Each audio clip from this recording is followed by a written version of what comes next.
Hello people, welcome back to my YouTube channel StudyTube India for Commerce and Management. In this lesson, we will be starting with another chapter of business planning and project management, that is initial project coordination. So as you can see in the image itself, project coordination generally refers to planning and managing multiple tasks simultaneously. Now, we have seen that planning is essential for successful outcome of a project. However, in real life, as a first step to start working on a project, basic information gathering and feasibility is taken into consideration. So, when we speak of initial project coordination, the very first thing that we see is the physical coordination. At system level, the coordination is provided by the project management. At work package level, by the package coordinator or the project coordinator. However, at the work item, it is normally the functional coordinator who provides coordination. So, physical coordination includes three things or three aspects to it. The first being squad check, which is nothing but an exercise where a small group of people check a document or any work plan prepared by a peer group, by the colleagues, with a view to safeguard their interests before the same is taken up for implementation. That is, to explain it in a very simple language, it is squad check is basically an exercise where a particular document or a work plan is prepared by a peer group or the colleagues are shared with a small group of people to safeguard their interests before the same is implemented. That is, the work is actually taken into implementation or execution process. So, before implementation of work, first check it with the squad itself. That is referred to as squad check. Another important thing is under physical coordination is coordinating meeting. A project launch meeting, which is generally referred to as kick-off meeting.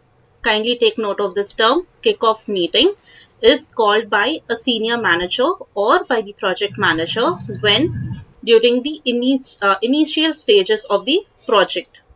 So this project kick-off meeting can either be called as a on routine basis or on demand basis. The routine ones are only for touching base purpose, whereas the unique ones or the on demand ones require discussion of details.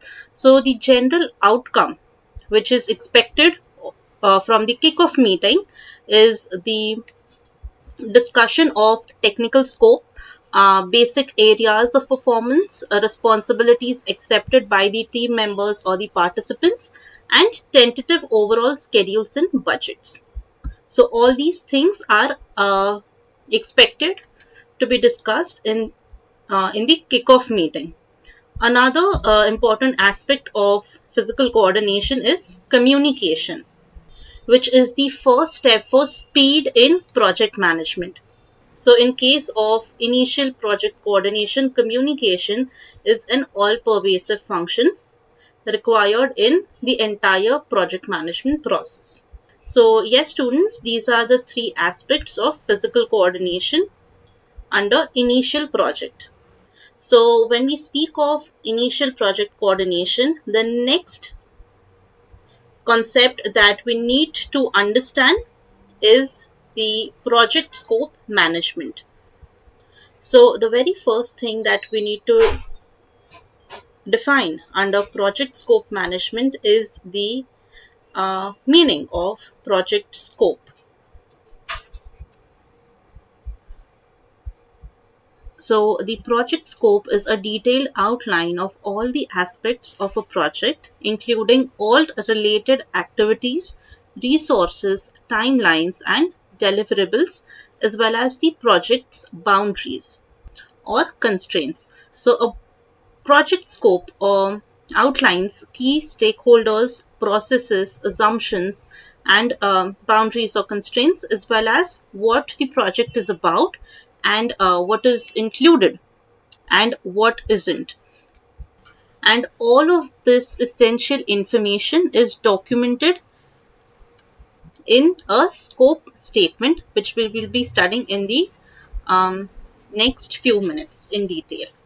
The reason project scope management is important or significant is because it gives a clear idea about the time, labor, and cost involved in a project. It helps to distinguish between what is needed and what isn't needed for accomplishing the project. Let us now further study the 6 processes involved in accurately identifying the project scope management. So the very first step is plan scope management. In this step, you create the scope plan document that you can refer to in the latter stage. Now, the document mainly helps in defining, managing, validating, and controlling the project's scope. So this document includes detailed project scope statement, breakdown of all project requirements, expected project deliverables, and change in control processes. So, since this is the very first stage of project scope management, therefore this document does not have to be very detailed. It just has to fit the purpose.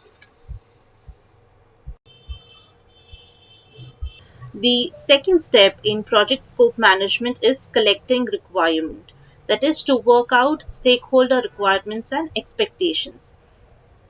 One will be required to document all the project requirements, expectations, budgets, and deliverables, that is the end products, through various interviews, surveys, and focus groups. So, this is a rather an important step because more often than not, stakeholders can have unrealistic requirements or expectations, and the project managers would be required to step in to find a solution that is acceptable by everyone from avoiding project delays. So, at the end of the collection requirement stage, one should have the following things, that is, functional as well as non functional requirements, stakeholder requirements, business requirements, support and training requirements, and project requirements. That is, the project manager should have the list of requirements by the end of the second stage. Then next is define the scope, that is defining the scope. In this step, one needs to turn the requirements into a well detailed description of the service or product that you are trying to deliver through the project. That is converting the list of requirements into a well detailed description of the service or the product that the project is going to deliver. Then you have to prepare a project scope statement that you can then refer to throughout the project. So while it is important to list what is in the scope of the project, it is just as important to note down what is out of the project scope, that is inclusion and exclusion of the list of things from the project scope. Any kind of inclusions to the scope would then have to go through the entire change control process to ensure the team is only working on the things that they are supposed to work on and not on the exclusions. So, with this defined scope, the project team gets a particular reference point that they can refer to in case there is something that is not involved in the scope. It doesn't need to be completed by the team. So that is defining the scope, which is a very important concept in the entire project management. So in the next few slides, we will be seeing few examples of the project scope statement as to how it is drafted and how it looks like, right? So then you can get a clear idea regarding the project scope statement. Then next step is making a WBS, that is making a work breakdown structure. So a WBS, that is a work breakdown structure, is yet another document that breaks down all the work which needs to be done in the project and then assigns all the tasks to the team members. So as you can see over here, what is a work breakdown structure in project management? Like these are few definitions of work breakdown structure document. So it is a key project deliverable that organizes the team's work into smaller sections. Also, you can understand the meaning and concept of WBS through this particular diagram, right? That is, it divides the activities or work into sub activities. That is your work breakdown structure. According to the PMBOK guide, a deliverable oriented hierarchical decomposition of the work to be executed by the project team to accomplish the project objectives and create the required deliverables is referred to as a work breakdown structure. Very important definition. Please keep this definition in mind. So this particular document lists the deliverables that need to be completed and their respective deadlines as well. And it displays everything required to complete the project on a single chart. So here is the example of a WBS document for construction of a house. Now these are the control accounts, that is internal account, foundation and external control account. Now these activities can be divided, can be labeled based on the nature of the deliverables, be it the products or services. It varies from the nature of products and services.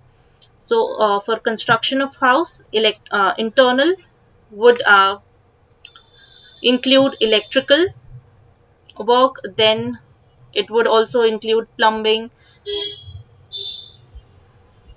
So this is how the main or the major activities are further divided into subtasks and then it is accomplished. So this is how the work breakdown structure document looks like and how it is useful.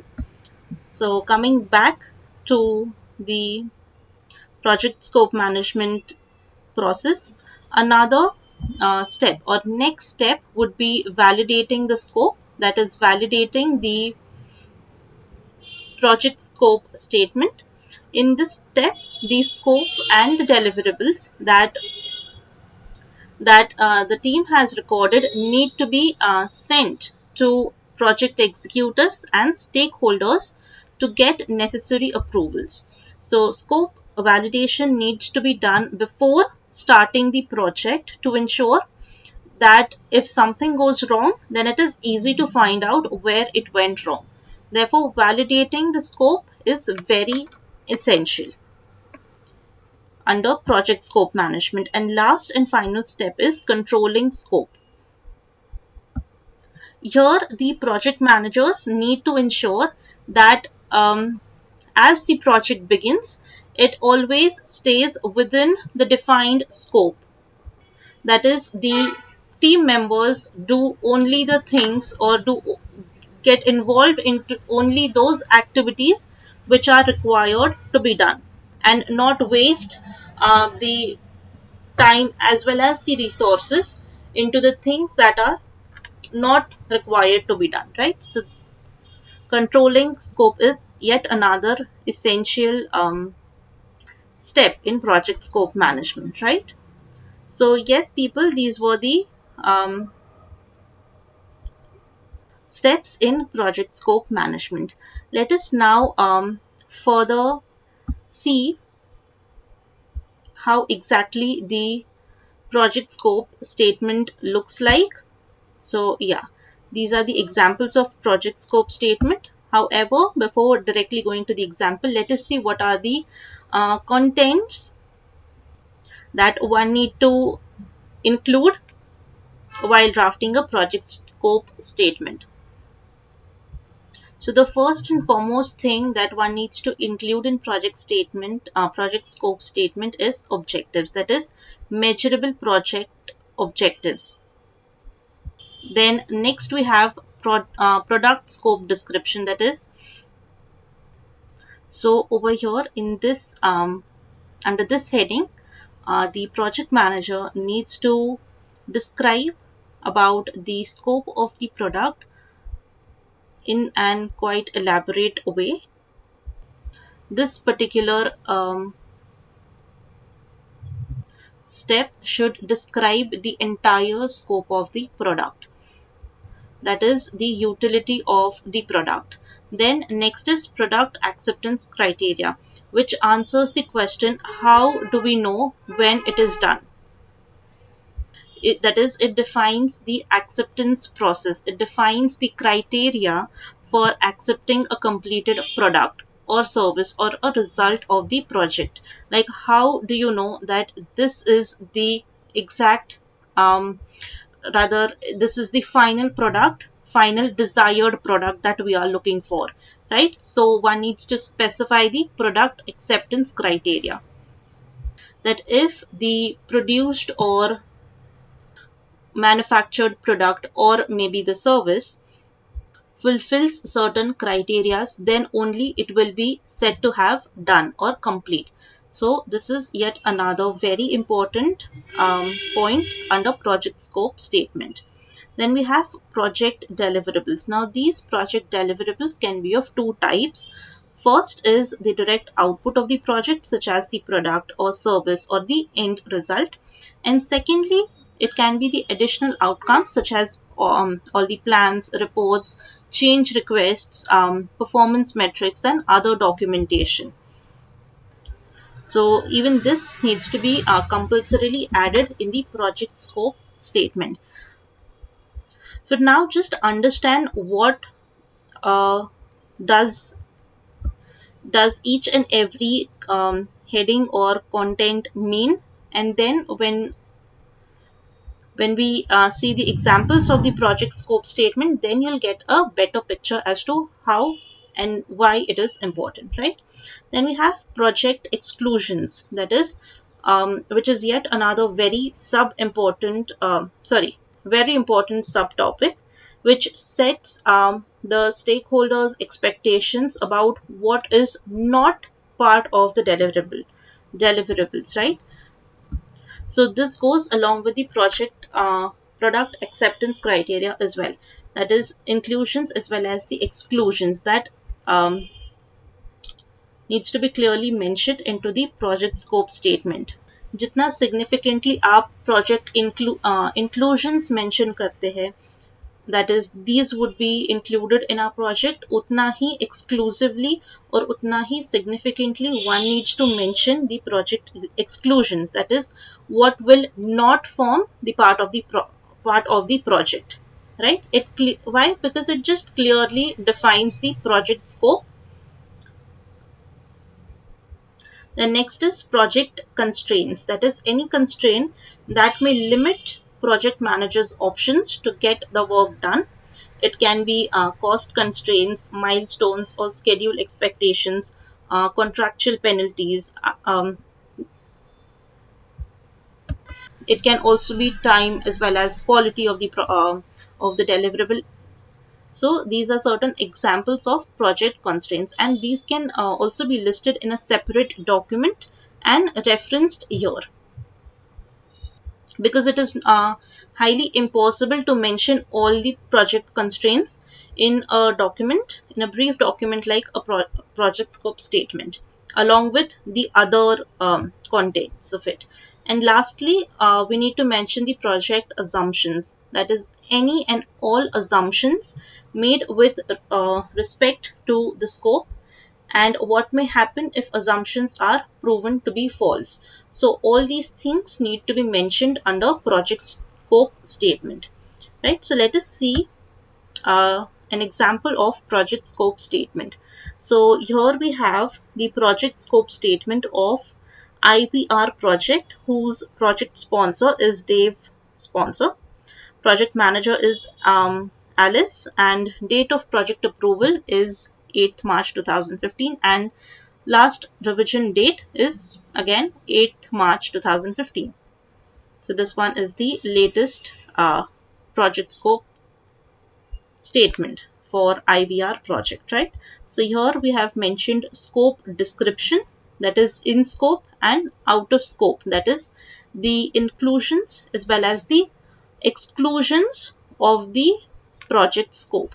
So inclusions include an IVR system to handle and direct sales calls, setup of the IVR system ready to handle all sales inquiries, training for the sales team on how to use the system, and administration system so as to the IVR system can be configured by the sales team, right? These are the inclusions of the IVR project.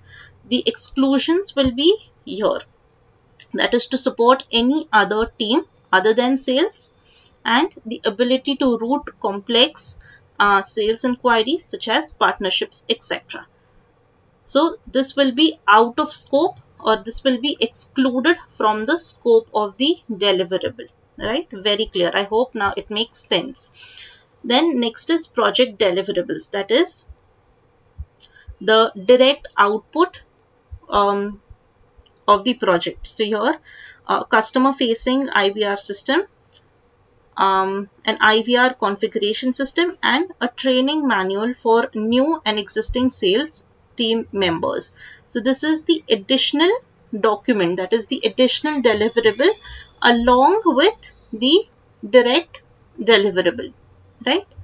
Then next is your acceptance criteria. So here the project will be accepted when it is agreed by the sales team that the deliverables meet their needs. The project will also be considered a success if post-launch testing shows the customer satisfaction is over 5 points higher than where it is now. So that is the acceptance criteria for IVR project. Then constraints would be the sales team are not dedicated to this project and must fit this around their day-to-day sales job. That is, the sales team are not completely dedicated to only this project. So this project should be able to fit into their day-to-day sales job. So that is a constraint of this project. An assumption will be a sales team and full project team will be available to to co-create the WBS, that is the work breakdown structure. That is the assumption for the IVR project, right? So I believe that all these contents have you've understood all these contents nicely with the help of this example. Another example for project scope statement is for the project title named Pathways Initiative. Here, the product scope description is given. So, Pathways will develop and implement course map for all certificates and degrees with the objective of preventing students from taking courses that do not transfer or prepare them for a career.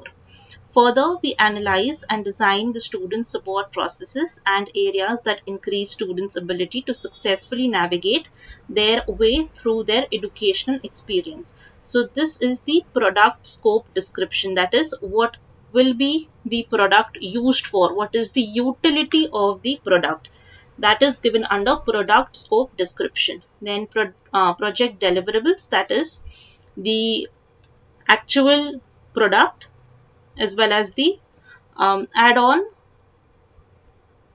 deliverables.